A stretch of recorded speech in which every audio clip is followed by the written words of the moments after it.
আসসালামু আলাইকুম বন্ধুরা, আমি আপনাদের কাছে নিয়ে আসলাম বগুড়ার বিখ্যাত জনপ্রিয় খাবার আলুর ঘাটি। খুব অল্প উপকরণে এই রান্নাটি করা হয়, কিন্তু খেতে খুব মজাদার। এই রান্নাটি আপনারা রান্না করে খেলে বুঝবেন যে রান্নাটি কতটা মজা। এই রান্নাটি আমি রান্না করব এখন। যেভাবে রান্না করব আপনারা সেভাবে রান্না করার চেষ্টা করবেন, তাহলে অরিজিনাল বগুড়ার রান্নার স্বাদটা পাবেন। আমি এখন যে উপকরণগুলো দিয়ে রান্না করব আপনাদের সেগুলো দেখাবো। আমি নিয়ে নিয়েছি আলু সিদ্ধ, আমি আগে সিদ্ধ করে রেখেছিলাম। ডিম ভাজা আমি আগে ভেজে রেখেছিলাম। তেল, হলুদ, লবণ, মরিচ বাটা, জিরা বাটা, জিরা ফাঁকি, পেঁয়াজ কুচি, তেজপাতা। এখন আমি রান্নাটা শুরু করব। আমি কড়াই বসিয়েছি, কিছুটা পরিমাণ তেল দিয়ে দিলাম কড়াত।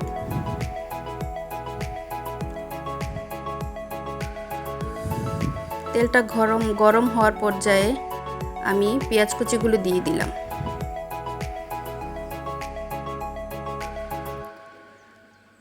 তিনটা তেজপাতা দিয়ে দিলাম।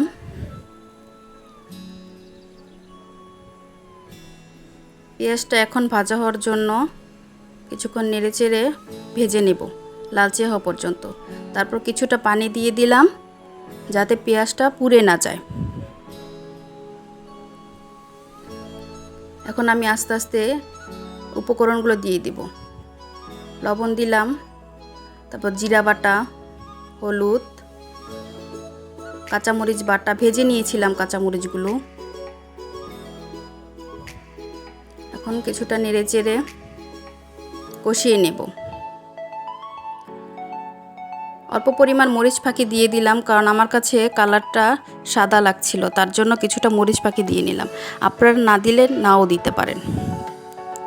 এখন আলু সিদ্ধগুলোর ভিতরে আমি কিছুটা পানি দিয়ে চামচ দিয়ে নেড়েচেড়ে কষানো মশলার ভিতরে ঢেলে দেব। আলুটা এরকম করে সিদ্ধ করবেন, মাখবেন যাতে দানা দানা থাকে কিছুটা, তাহলে আলুর ঘাটিটা খেতে খুব ভালো লাগে। এই রান্নার ভিতরে একটা টিপস দিচ্ছি আপনাদের, আপনারা কাঁচা মরিচটা ভেজে তারপর বেটে নেবেন, আর কাঁচা জিরাটা বেটে নেবেন, তাহলে আপনার রান্নার স্বাদটা পুরো বগুড়ার স্বাদ পাবেন।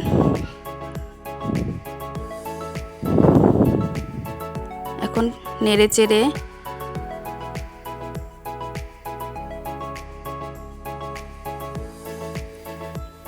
আলুটা ঢেলে দেব।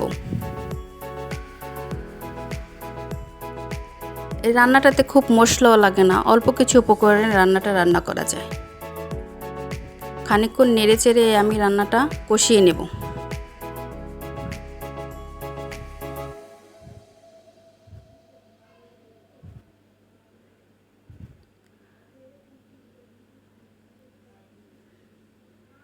আমার প্রায় কষানো হয়ে গেছে।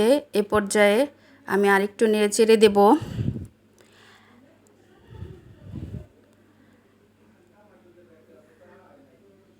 তারপর পরিমাণ মতন আমি খানিকটা পানি দিয়ে দেব।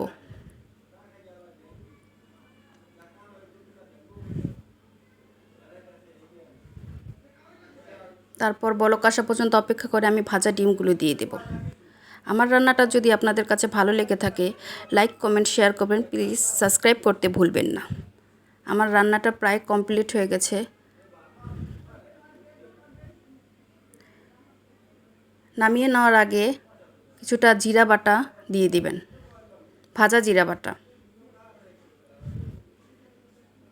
এই রান্নাটা আমার থেকে পাতলাই কিছু করলে ভালো লাগে, গাঢ়ত্বটা বেশি ভালো লাগে না। দেখুন কিছুটা দানা দানা রেখেছি, আলুটা সেরকম রাখার চেষ্টা করবেন। এই তো আমার রান্নাটা এখন কমপ্লিট হয়ে গেছে। আমি সুন্দর দেখা যাওয়ার জন্য কিছুটা ধনেপাতা উপরে দিয়ে দিয়েছি, আপনারা দিতেও পারবেন, নাও দিতে পারবেন। দেখুন কতটা সুন্দর লাগছে তরকারিটা। এই রান্নাটা আপনারা গরম ভাতের সাথে আপনাদের খুব ভালো লাগবে খেতে।